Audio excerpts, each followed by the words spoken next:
তখন তো জেলখানায় না, বাড়িতে ছিল, সেখান থেকেও তাকে বিদেশে নিতে দেওয়া হয়নি। কী করেছেন তার জন্য? মহিলা মারা গিয়েছে, এই তিলে তিলে ধুকে ধুকে তারপরে মারা গিয়েছে। সো এত বড় কথাবার্তা বলে লাভ নাই। এই দেশে আপনি রাজনীতি করবেন, বিরোধী দলে যাবেন, আবার ক্ষমতায় আসবেন, সরকারি দলে থাকবেন, বিরোধী দল আপনারা অনেকভাবে জ্বালাবে, সব ঠিক আছে, এটা পার্ট অফ পলিটিক্স। কিন্তু আওয়ামী লীগ যদি ক্ষমতায় আসে, আওয়ামী লীগ যখন আপনার বিরোধী দল বা আপনি বিরোধী দল আর আওয়ামী লীগ সরকারি দলে থাকে, ওই সময় পরিস্থিতি কি হয় সেটা আপনারা এই গত 15 বছরে দেখেছেন। অতএব এইটুকু দিয়েই চিন্তা করেন। আজকে সারা দেশে বিভিন্ন জায়গায় আমরা দেখছি যে করা হচ্ছে, কি বলে, ওই যে আওয়ামী লীগের পার্টি অফিসগুলো আপনারা খুলে দিচ্ছেন। এই যে পার্টি অফিসগুলো খুলে দিচ্ছেন না, এটা যদি মনে করেন এই আমাদের এই বুকের ভেতরে না এটাতে ব্যথা হয়। এই যখন দেখি যে আওয়ামী লীগের পার্টি অফিস, আজকে সকালে আমি যখন এই ভিডিও রেকর্ড করছি তখন বাংলাদেশ সময় সকালবেলা দেখলাম যে মাদারীপুরের ওই দিকের কোন এক এমপি সহ, এক নারী এমপি সহ আরও 3 জনের জামিন হয়েছে। কোন গ্রাউন্ডে জামিন হলো, কিভাবে জামিন হইলো? এগুলো যদি মনে করেন যে আওয়ামী লীগ আপনার জন্য বেটার অপোজিশন, এই 17 বছরের শিক্ষা না হইলে তো আর কিছু বলার নাই।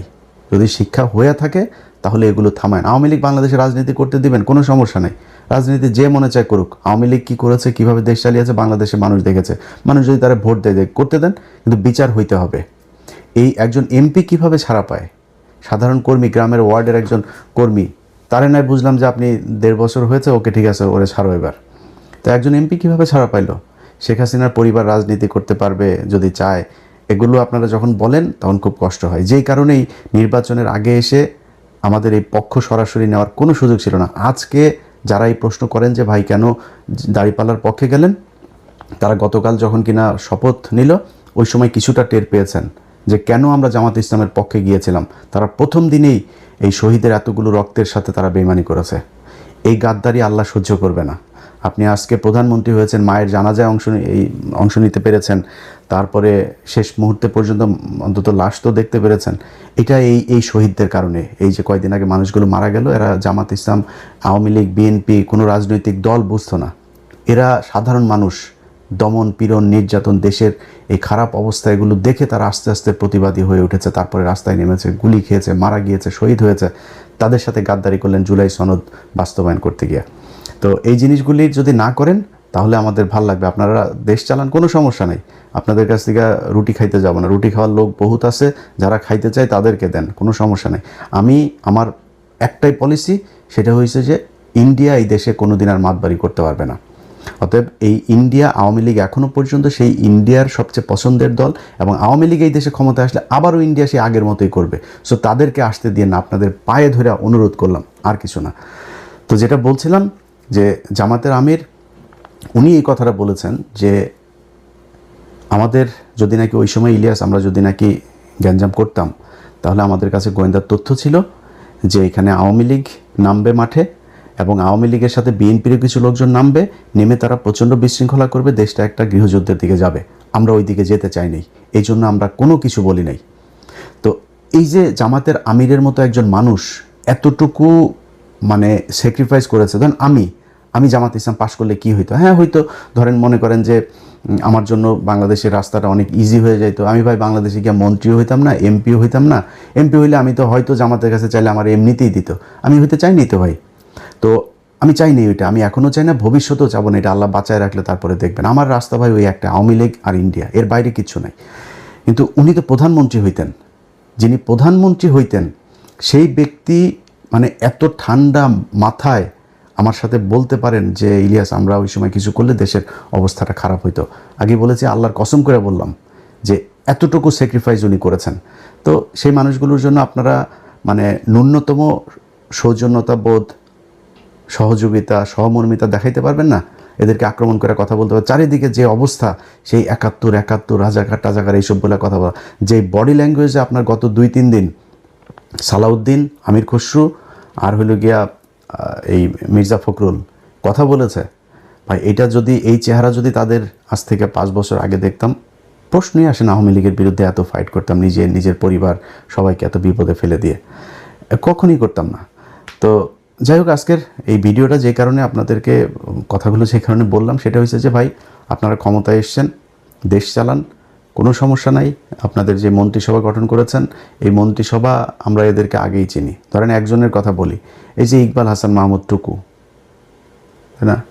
এই ইকবাল হাসান মাহমুদ এই এই বদমাইশ না? সেই যে বিদ্যুৎ চুরি করেছিল, যে বিদ্যুৎ খাতে যে লুটপাট করেছিল, এই বদমাইশই তো। সেই বদমাইশরা আবারও আপনারা সেই বিদ্যুতের খাতেই দিয়েছেন।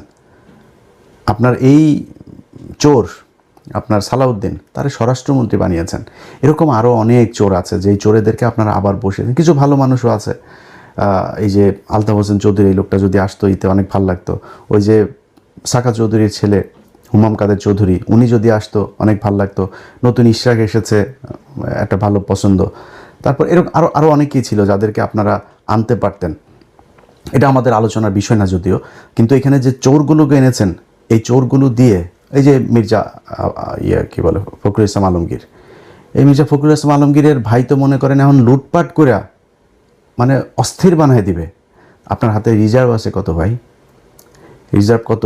ডক্টর ইউনুস তো তেনা তুনা পেঁচায়া, আকুর বিল বাকি, আদানির বিল বাকি, বিশ্বব্যাংকের বাকি, কিস্তি বাকি, IMF-এর কিস্তি বাকি, বিভিন্ন বাকিটা কী করে শেষের দিকে এসে আমরা $29 বিলিয়ন রেখে গেলাম। এই $29 বিলিয়ন ভাই, এই রোজার পরই অবস্থাটা দেখেন না। অলরেডি ডলারের দাম ঊর্ধ্বমুখী। আজকে জ্যাকসন আইটি গিয়েছিলাম, দেখলাম যে আমি গত 3-4 দিন আগে জ্যাকসন আইটি গিয়ে দেখলাম কত যেন আজকে তার চাইতে $1 বেশি। তো ডলারের দাম বেড়ে যাচ্ছে। তারপরে জিনিসপত্রের দাম, এখন এই যে রমজান এসেছে, জিনিসপত্রের দাম বাড়ানো, নানান চ্যালেঞ্জ সরকারের হাতে। তো এই যে জায়গাগুলো আপনারা এমনিতেই তো ভাই অস্থিরতার মধ্যে থাকবেন, তার উপরে এসে আবার এখন রাজনৈতিক যে বিরোধী দলটা আপনাকে সহযোগিতা করতে যাচ্ছে, সেই বিরোধী দলটাকে আপনি খোঁচায় আবার সেই 71-72 এসব 71-72 ট্যাবলেট বাংলাদেশে মানুষ আর খাবে না। আপনার ওই যে 32 নাম্বার ভেঙে দেওয়া হয়েছে না, এই 32 নাম্বার আবার ওইখানে ওইটার করেন, যেহেতু আওয়ামী লীগের অফিস টফিস খুলে দিচ্ছেন, তো 32 নাম্বার আবারও মেরামত করেন, আবারও ভাঙা হবে। এটা নিয়ে কোনো ডাউট নাই। এইভাবে আপনারা যদি নাকি আওয়ামী লীগকে রিহ্যাবিলিটেট করতে চান, করতে পারেন, করে যান। দেখেন কতটুকু আওয়ামী লীগ আর আপনারা সব এক হইয়া তারপরেও জামাতের সাথে 5 বছর পরে লাগতে আসেন, দেখেন তারপরে জামাতের ভোট কত আছে আর আপনাদের দুইটারে মিলায় ভোট কত আছে। তো যারে জুতা দিয়ে পেটাইলেও যার লজ্জা হয় না, তারে তো আর থাপড়ায় লাভ নাই, তাই না? তো জুতা দিয়ে পেটাইছে আওয়ামী লীগ, তারপরে আওয়ামী লীগই ভালো, আওয়ামী লীগের লোকজনরা আপনাদের এত প্রীতি আওয়ামী লীগের সাথে, তো করেন, সমস্যা কোথায়? আপনারা চালাইতে থাকেন আওয়ামী লীগের নিয়ে। মানুষ এগুলি দেখছে। আপনি যদি মানুষের মাইন্ড রিড করতে না পারেন, তাহলে এই আওয়ামী লীগের যে অবস্থা হয়েছে, আপনাদের অবস্থা ঠিক ওরকমই হবে।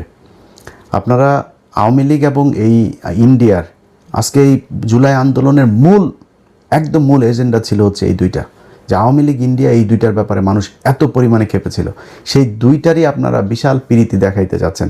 মন্ত্রী পরিষদটা আমি যদি নাকি নাম ধরে ধরে বলি, ওনার এরা তো সব প্রভাবশালী লোকজন, তো আর নতুন করে আর বিতর্ক বাড়াই না।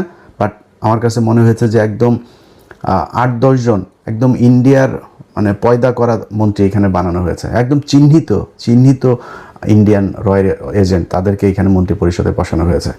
সো সেই মানুষগুলিকে নিয়ে আপনারা বাংলাদেশের মানুষের সাথে তামাশা করলেন, জুলাই সনদই করলেন না, করতে থাকেন, সমস্যা নাই।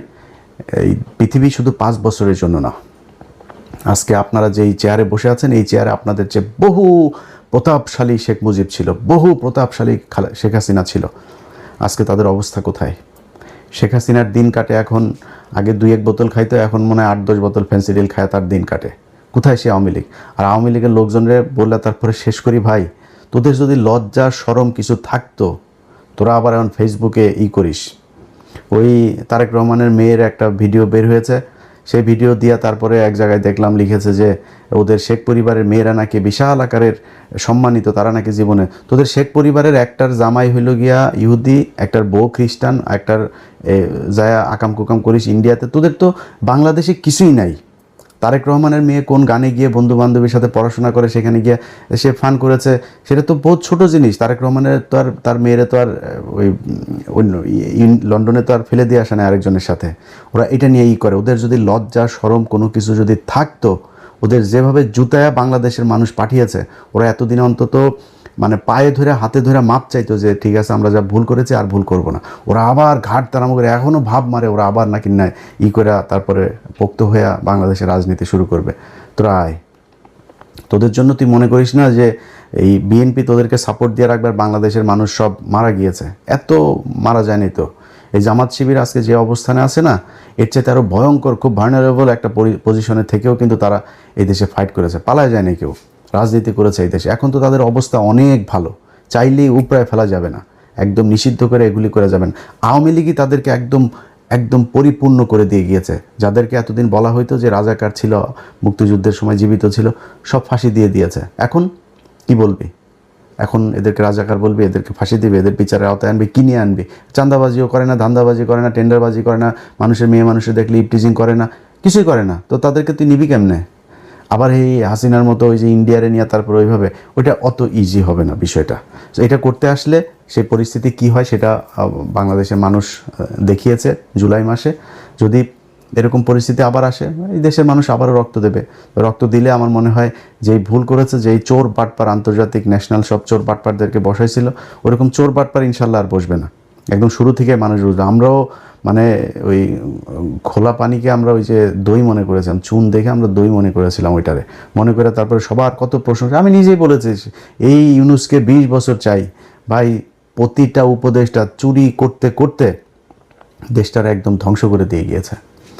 তো এই ধ্বংসস্তূপ থেকে তারেক রহমান টেনে উঠাবে, এটাই বিশ্বাস। মন্ত্রিপরিষদ নিশ্চয়ই উইদিন 6 মান্থ বা 1 বছরের মধ্যে এটার পরিপূর্ণ একটা হবে। নিশ্চয়ই তারেক রহমান সেই জায়গায় নিয়ে আসবে। আর ভাই, আপনারা যারা মন্ত্রী টন্ত্রী এমপি টেমপি আছেন, চুরি করার সুযোগ পাবেন, কিন্তু দেশের একদম ওই দেউলিয়া বানায় তারপরে যদি চুরি করতে যান তাহলে কিন্তু সমস্যা হবে। যাই হোক, ভালো থাকেন। আপনাদের কাছে বিচার দিয়ে রাখলাম, যারা বাংলাদেশে বিএনপি করেন ভাই, আপনাদের কেন্দ্রীয় নেতারা সোল হইতে পারে। আপনারা বিশাল বড় দল, আপনাদের এই দলে অনেক মানুষ আছে এবং এই দলের বেশিরভাগ মানুষই ভারত বিরোধী, আওয়ামী লীগ বিরোধী।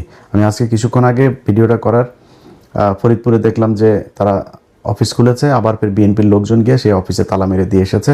আপনাদেরকে স্যালুট। যারা তৃণমূলের নেতাকর্মী আছেন ভাই, এই মির্জা ফখরুলদের সমস্যা হয় না।